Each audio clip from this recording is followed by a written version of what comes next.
네, 오늘은 우리가 사무엘하 5장에서 우리가 하나님의 말씀이 주는 교훈을 우리가 살펴보도록 하겠습니다.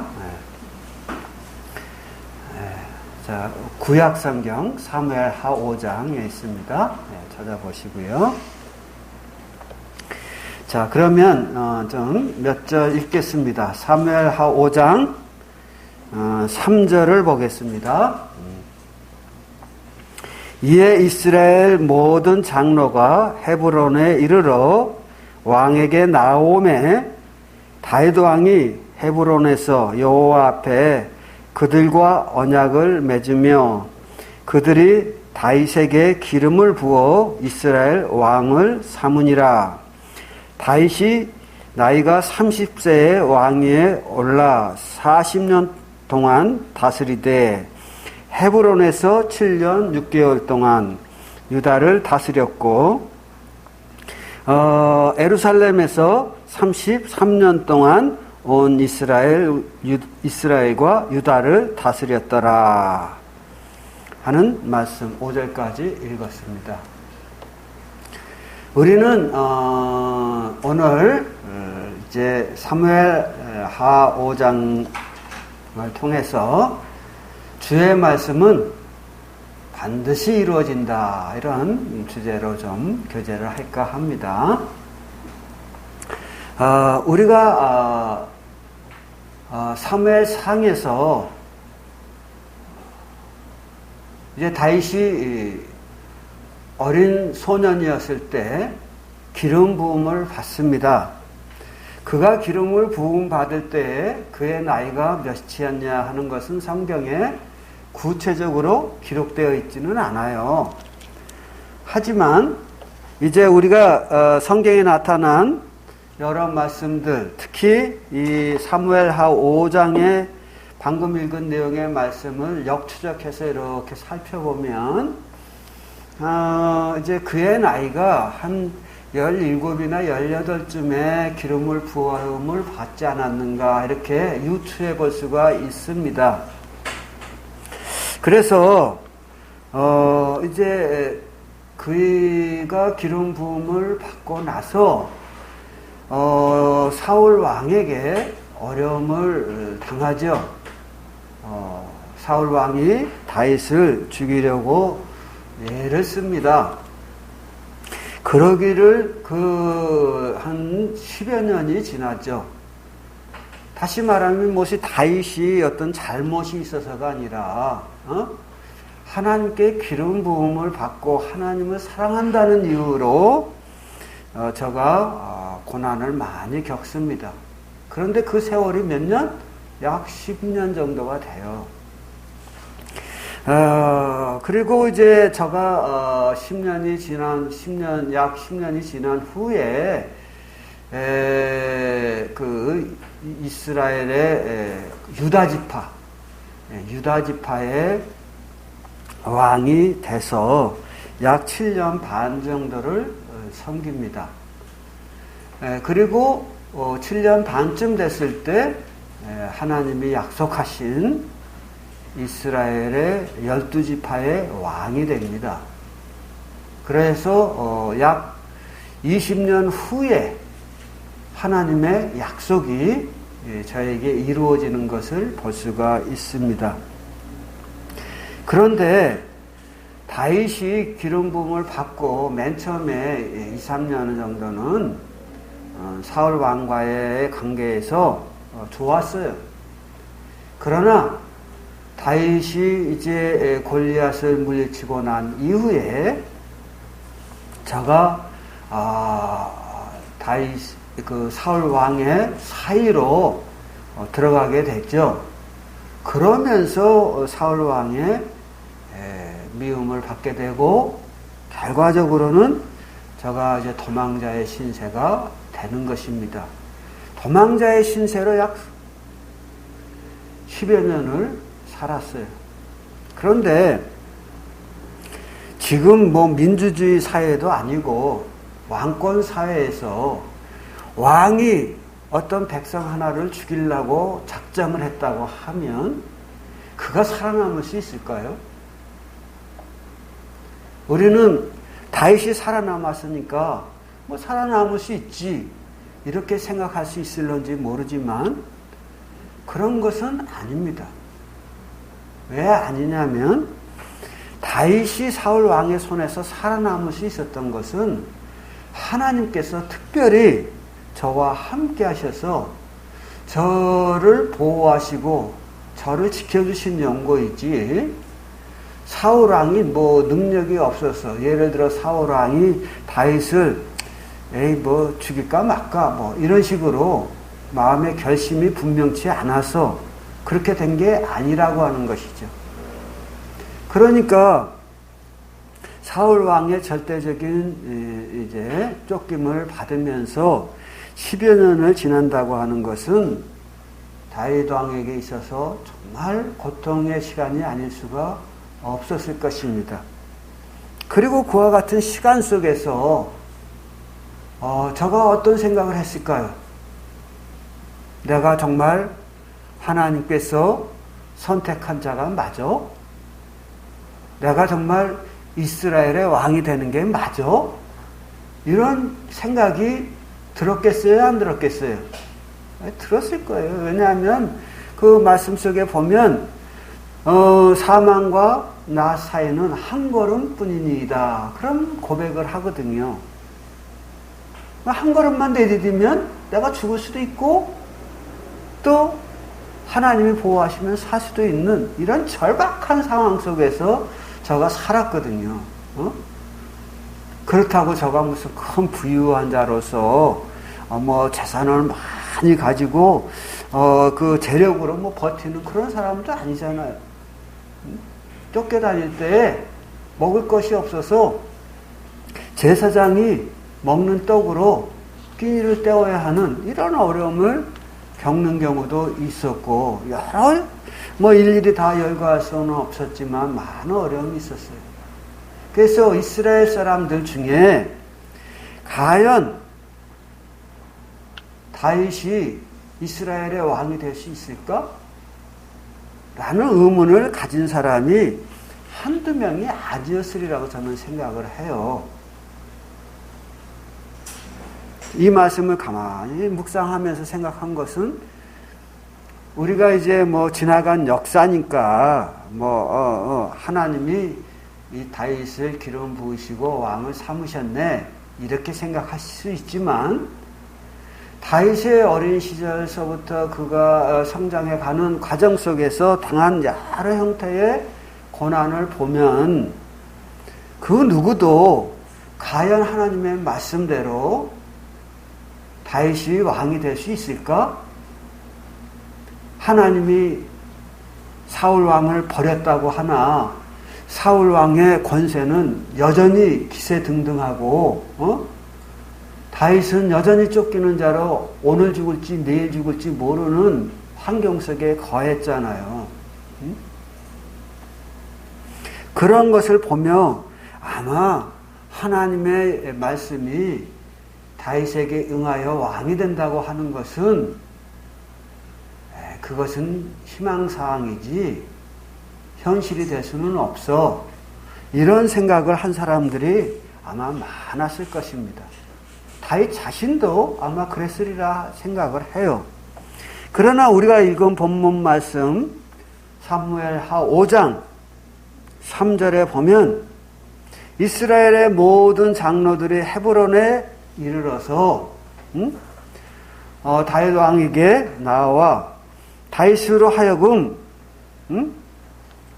우리가 당신이 이제 유다 지파의 왕일 뿐만 아니라 우리 나머지 이스라엘 모든 지파의 왕이 되어달라고 이렇게 요청을 하고 다윗에게 기름을 부어 이스라엘 왕을 삼았다 하는 것입니다. 그런데 제 마음 가운데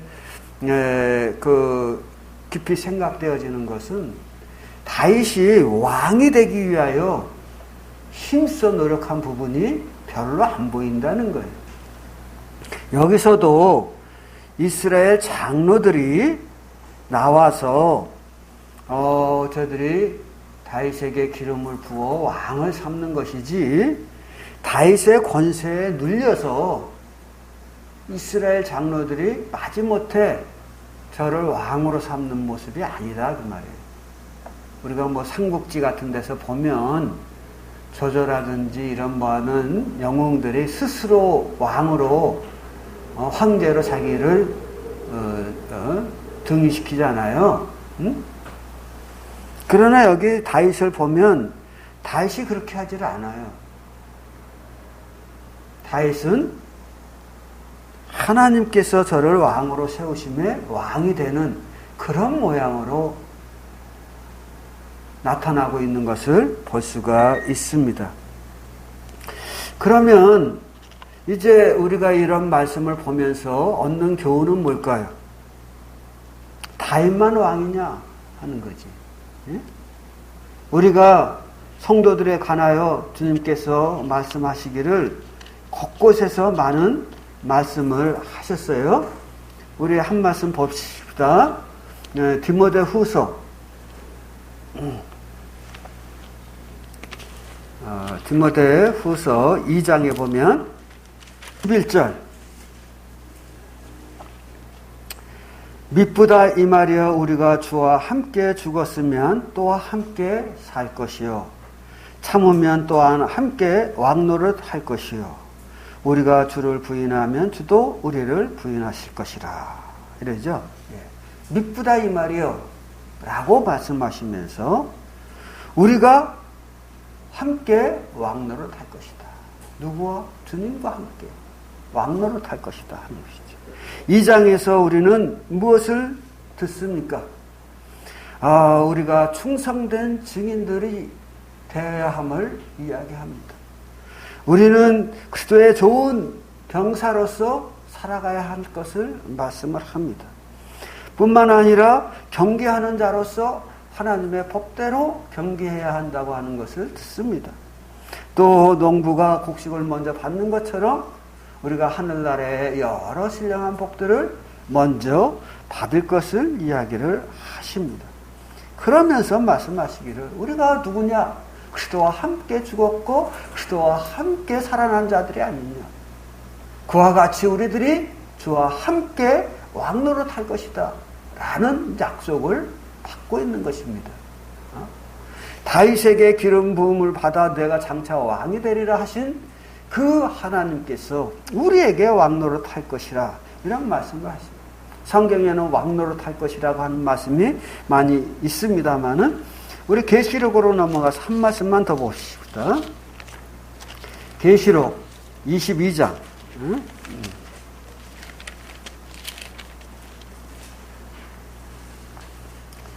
22장 5절에 보면 다시는 밤이 없겠고 등불과 햇빛이 쓸데없으니 이는 주 하나님이 그들에게 비추심이라 그들이 세세토록 왕노릇 하리로다. 그랬죠? 네, 우리가 이제 하나님의 나라에 들어갔을 때 하나님께서는 우리로 하여금 왕노릇 할 수 있는 그런 왕의 권세를 허락하신다고 하는 것이죠. 그리고 그들이 세세토록 왕노릇 하리로다 하는 것. 오늘날 우리가 우리의 형편을 보면 다윗이 기름 부음을 받고 쫓기던 때와 같이 여러 모양의 고난과 시련이 있을 수 있습니다. 그리고 우리 마음 가운데 과연 우리가 왕노릇 한다는 게 맞아? 하나님을 예배하는 예배자로서는 있을 수 있지만 우리가 왕노릇 한다고? 이런 의문이 들어올 수가 있잖아요. 그러나 우리가 사무엘하 5장에서 배우는 교훈은 뭡니까? 하나님께서 이스라엘의 모든 지파의 장로들의 마음을 감동하사 다윗에게 기름을 부어 이스라엘의 왕을 삼으셨다고 하는 거예요. 다윗이 이제 목숨을 건 도망자의 신세로 살할 때 내가 과연 왕이 되겠는가? 이런 생각을 할 수 있었겠습니까? 물론 다윗이 그가 이제 왕이 기름 부음을 받고 왕이 될 때까지 약 20여 년, 약 22년 정도가 아닌가 이렇게 생각이 들어요. 추적해 보면. 그런데 문제는 뭐냐? 다윗의 22년이라는 세월과 우리의 뭐 40여 년의 세월, 50여 년의 세월과 비교를 해본다고 하면 우리는 목숨을 위해서 도망다니는 그런 신세는 아니잖아요. 그러니까 절박함으로 말하면 다윗에게 1년은 우리의 10년 이상으로 길지 않았을까 생각을 해요. 그러나 다윗이 우리가 이제 사무엘 상하를 통해서 보는 것은 뭡니까?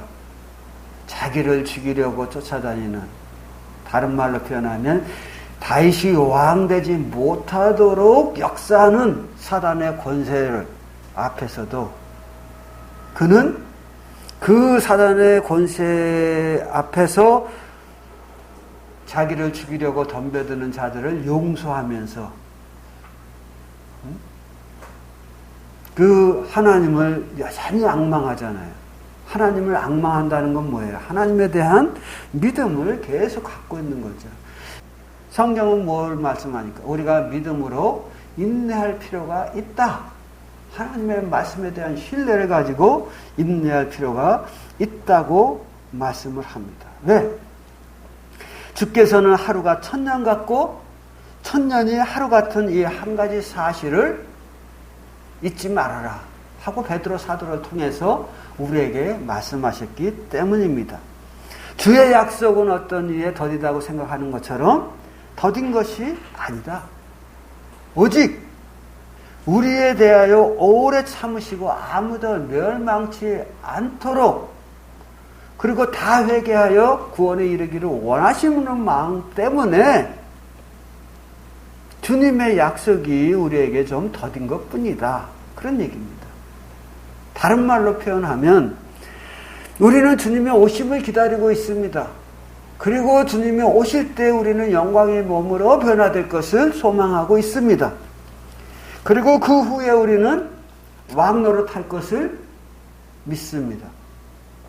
그런데 우리는 뭐 왕노릇은 둘째 치고라도 주님이 빨리 오셨으면 좋겠다라고 하는 고통의 시간대에 살고 있지 않습니까? 말세에 살고 있지 않습니까? 그 고통의 말세의 시간은 어떠한 징조들이 있다고 말씀하셨나요? 디모데후서 3장에 보면 우리 디모데후서 3장으로 넘어가 볼까요? 아까 디모데서를 펼쳤으니까 디모데후서 3장에 보면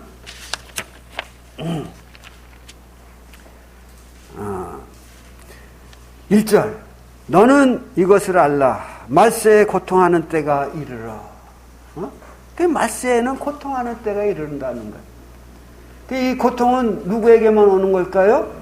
네, 모든 사람에게 임할 수 있습니다만 특히 하나님을 믿고 따르는 경건한 사람들에게 임하는 고통일 수 있습니다.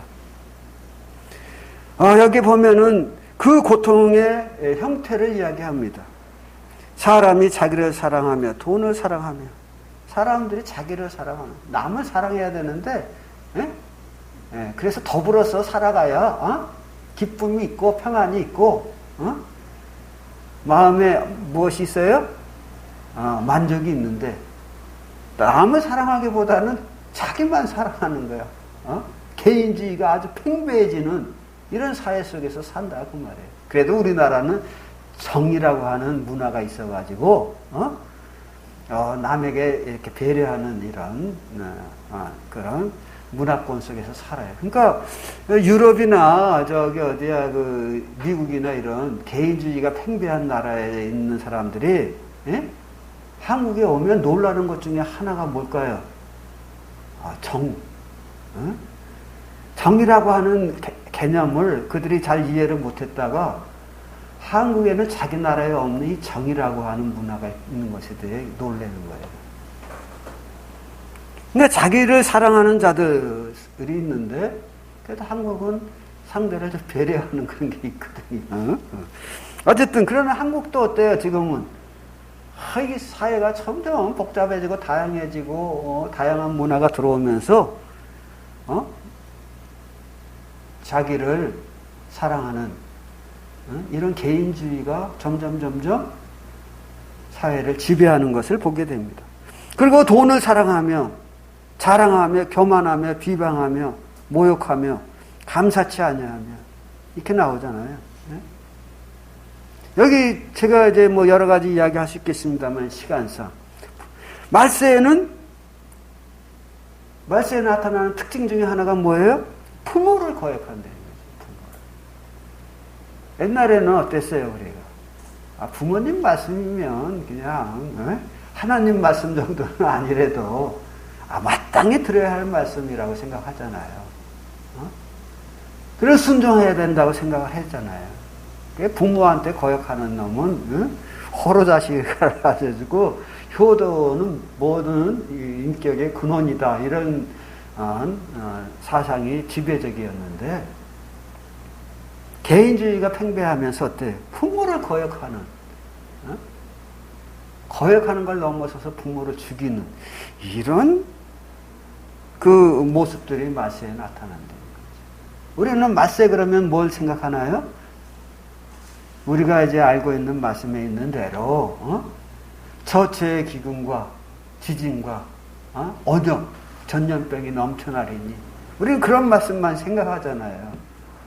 그러나 우리는 방금 이야기한 이런 부모를 거역하고 자기가 사람들이 자기만을 사랑하고 이런 부분도 이런 것이 팽배해지는 사회 속에서 모든 사람은 외로움을 느끼잖아요. 힘들잖아요. 부부간에도 자기만 사랑하고 이렇게 되니까 이건 내가 결혼을 괜히 했나 할 정도가 되는 이런 그게 고통, 말세의 징조 중에 하나다 그 말이지.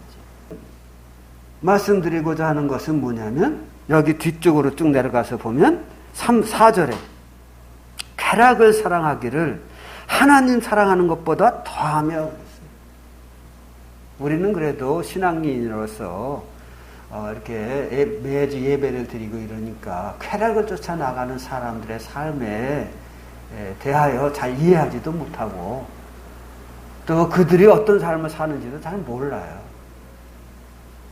그러나 우리는 가끔 뉴스에 이렇게 떠서 나오는 걸 보면 쾌락을 쫓아 사는 사람들, 그런 사람들이 많이 배웠다고 하나? 그 많이 배운 것이 무슨 의미가 있는가라고 생각될 정도로 더럽고 추한 쾌락을 즐기는 것들을 보게 되는 것입니다. 우리가 상상할 수 없는 그런 일들을 사회 지도층이라고 하는 사람들이 행하면서 쾌락을 즐긴다고 말이에요. 뭐 어느 법무부 차관이 어느 뭐 별장에서 벌인 행위들을 보면 과연 그게 지도층들이 할 수 있는 일인가 이런 생각이 드는 거예요. 그런데 문제는 뭐냐? 우리 젊은이들이 그런 걸 좋아하고 따라간다는 거지.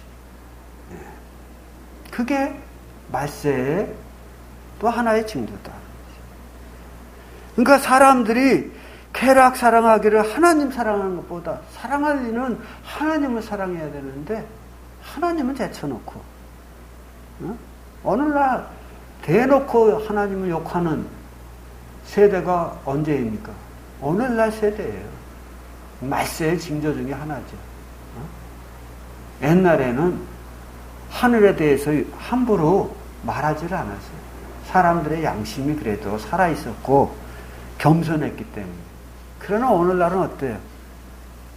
조금 자기가 배웠다고 해가지고 막말을 하늘에다 대고 하잖아요. 오늘날처럼 하나님을 모욕하는 세대가 없습니다.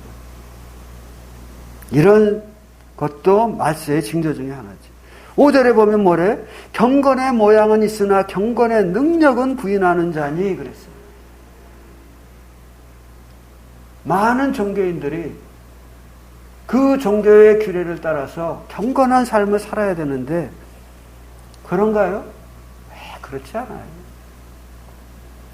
우리가 뉴스를 접하면 그건 아주 빙산의 일각이겠지만, 뭐 천주교권이든 그 기독교권이든 회교권이든 그 뭐 불교권이든 아주 추한 일들이 많습니다. 정말 무서운 일들이 많이 일어나요. 겉으로는 경건의 모양이 있지만 경건의 능력을 스스로 부정하는 그런 행위들이 많은 거예요. 말세를 제가 왜 강조를 할까요? 말세를 강조하는 이유는 말세 끝에 우리가 왕노릇한다는 거지. 가장 어두운 시기가 지나고 나면. 그러니까 우리가 인내해야 된다 하는 것이죠. 하나님의 말씀에 대한 믿음을 가지고 인내할 필요가 있다. 아까 야고보 사도가 말한 것처럼 부자들은 더 세상이 어렵고 힘드니까 돈을 더 모으려고 해서 모으는 사람은 계속 모으고 자본주의가 팽배한 이 세계에서 가난한 사람은 더욱 가난해지는 이런 현상이 늘어나는데 이것도 말세의 징조고 그래서 우리들도 이게 하나님 앞에서 인내하는데 한계를 가질 수 있다는 거죠. 다윗이 쫓겨다니면서 인내의 한계를 갖지 않았겠어요? 아마 그가 믿음이 약했다고 하면 스스로 자결 했을지 모르죠. 이제 나 도망가는데 한계가 있어. 하고 자결 했을지 몰라요. 그러나 주님을 믿는 마음으로 그가 이 모든 것을 다 극복해 갔다는 것이죠. 그래서 아까 말씀드린 대로 하나님의 시간과 우리의 시간이 좀 달라서 우리에게는 정말 하루하루가 견디기 어려운 일인데 하나님에게는 이것이 잠깐이다 이렇게 말씀하십니다. 알겠지? 그러나 우리가 분명히 알아야 됩니다. 데살로니가서에 보면 주의 날이 밤에 도적과 같이 이른다 라고 말씀하시면서 우리에게 확실한 말씀을 해주십니다. 그건 뭐냐면 잉태된 여자에게 해산의 고통이 이름과 같이 멸망이 호련히 저희에게 이르리니 그랬거든요. 잉태된 여자에게 해산의 고통이 올까요? 안 올까요? 100이면 100 지나가는 사람 다 물어봐. 하나님 모르는 사람한테도 물어봐요. 잉태된 여자가 임신한 여자에게 해산의 고통이 올까요? 안 올까요? 뭐 날짜의 차이는 있겠지만 언제 임신했냐 그 차이는 있겠지만 언젠가 오잖아요. 마찬가지로 주의 날이 반드시 온다고 하는 거예요. 주님께서 오시겠다고 하셨기 때문에 내가 너희를 위하여 처소를 예비하러 가노니 처소가 예비되면 내가 다시 와서 너희를 내게로 영접하여 나 있는 곳에 너희도 있게 하겠다라고 말씀하셨잖아요. 거짓말 하실 수 없는 그분께서 우리에게 이렇게 확실하게 이야기하셨잖아요. 이것은 마치 여인이 임신한 것과 같은 거예요. 이제 때가 되면 오시는 거예요. 다만 그때가 언제냐? 그걸 우리가 모를 뿐이지 온다는 것은 분명하다. 그것을 우리 주님 말씀하시기를 잉태된 여자에게 고통의 해산의 고통이 이름과 같이 우리에게 때가 되면 하나님의 뜻이 반드시 나타난다, 이루어진다 하는 것이죠. 그때 주께서 호령과 천사장의 소리와 하나님의 나팔로 친히 하늘을 쫓아 강림하시리니 그리스도 안에서 죽은 자들이 먼저 일어나고 그 후에 우리 살아남은 자들도 그들과 함께 구름 속으로 끌어올려 공중에서 주를 영접하게 된다고 하는 것이죠. 이 일은 우리가 부정한다고 해서 우리에게 나타나지 않을 일이 아니라는 거예요. 그것은 전부 거짓말이야 라고 선언한다고 해서 그것이 그 일이 일어나지 않는다는 게 아니에요. 사람은 거짓되되 하나님은 참되시다 라고 말씀했거든요. 우리가 하나님을 믿는 이유 중에 하나는 뭡니까?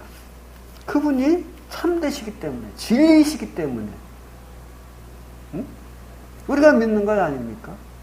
거짓된 많은 사람들이 진리를 부정한다고 해서 진리가 부정되는 게 아니다 그 말이에요. 다른 말로 표현하면 주께서 천사장의 소리와 하나님의 나팔로 강림하신다고 하는 것은 하나님의 선언이고, 이것을 우리가 부정하든 인정하든 간에 때가 되면 반드시 이루어진다 하는 것이죠.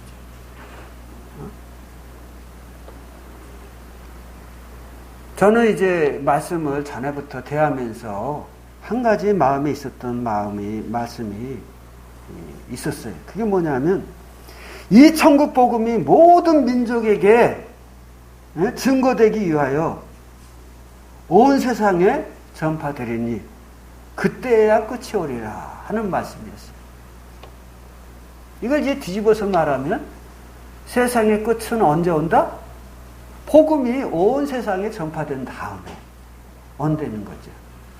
그럼 뭐 언제 전파됐느냐 이거예요. 언제? 예?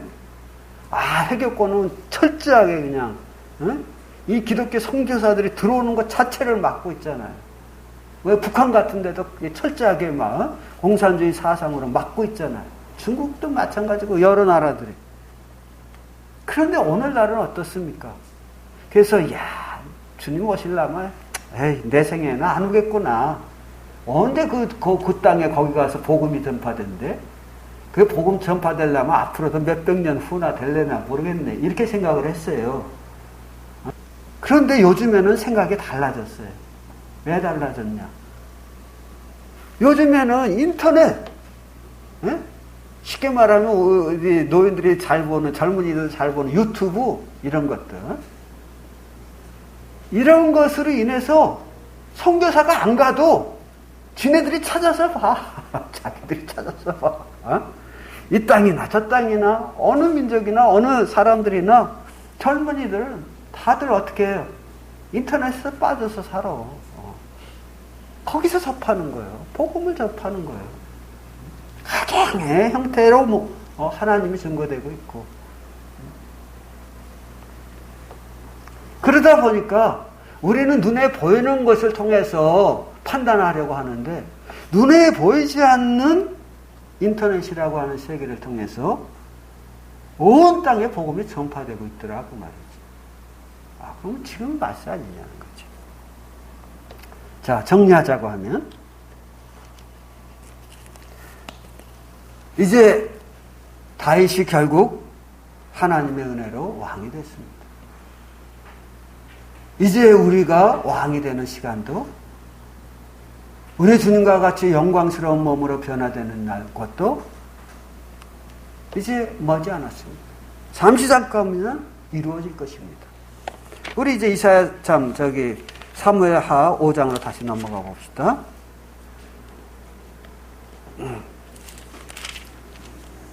우리는 이런 놀라운 왕의 신분을 가지고 있는데, 문제는 뭐냐? 5장의 후반부에서 주는 교훈은 뭐냐면, 23절에서 블레셋 사람들이 다시 올라와서 르바임 골짜기에 가득한지라 그랬어요. 또 18절에서 블레셋 사람들이 이미 이르러 르바임 골짜기에 가득한지라 그랬어요. 거꾸로 제가 읽었습니다만, 블레셋 사람들이 18절과 23절에서 이스라엘을 공격하는 것을 봅니다. 이유가 뭘까요? 12절. 이스라엘이 다윗이 기름을 부어 다윗에게 기름을 부어 이스라엘 왕으로 삼았다 함을 블레셋 사람들이 듣고 블레셋 사람들이 다윗을 찾으러 다 올라오매, 이렇게 나왔잖아요. 즉 다른 데 이유가 있지 않아요. 다윗이 왕이 되었다는 것을 사단이 못 견뎌하는 거죠. 그래서 사단은 자기의 사람들인 블레셋 사람들을 충동해서 이스라엘을 공격하게끔 만드는 것입니다. 18절에서 블레셋 사람들이 르바임에 이르러 골짜기에 진을 쳤는데 그 골짜기가 가득하다. 가득하다는 말은 무슨 말이에요? 셀 수가 없더라는 거예요. 수가 얼마나 많은지.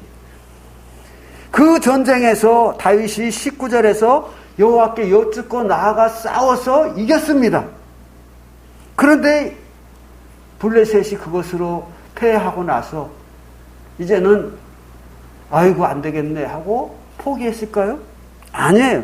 23절에 보면, 참 22절에 보면 블레셋 사람들이 다시 올라와서 르바임 골짜기에 가득한지라 다시 또 쳐들어옵니다. 그때 다윗이 어떻게 했나요? 다윗이 또 하나님께 여쭈었습니다.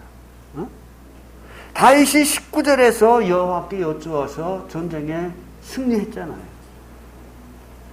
그러면 두 번째 블레셋이 자기들을 공격해 왔을 때 지난번에 또 다윗은 사실은 전쟁에 그 아주 뛰어난 용장이잖아요.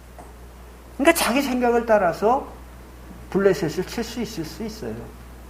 지난번에도 있고 전에도 쳐서 칠 때마다 이겼으니까 아직은 뭐 그 정도야 이렇게 생각할 수 있겠지만 다윗은 어떻게 했나요? 22절에 또 저들이 르바임 골짜기에 가득한지라 여호와께 여쭈었다 하는 거예요. 근데 여호와께서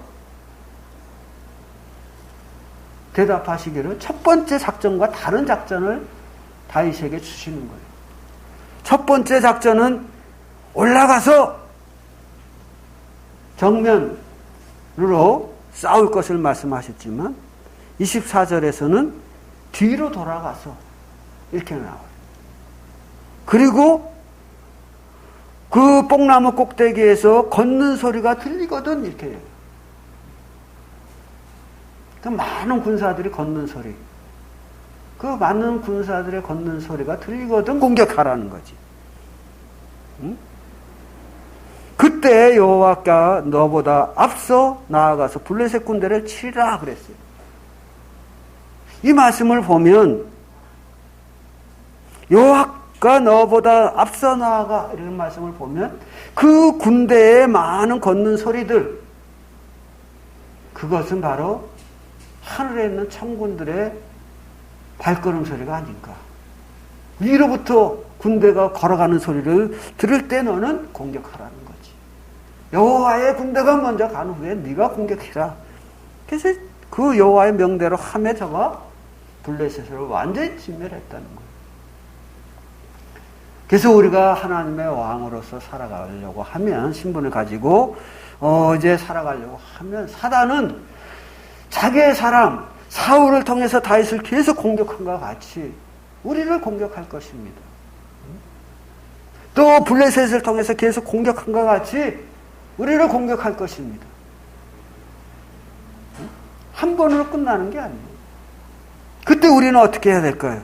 여호와께 여쭙고 다윗처럼 여호와께 여쭙고 때마다 시마다 사건마다 여호와께 여쭙고 그 문제를 풀어가는 우리가 되어야 되지 않는가 이렇게 생각을 해봅니다.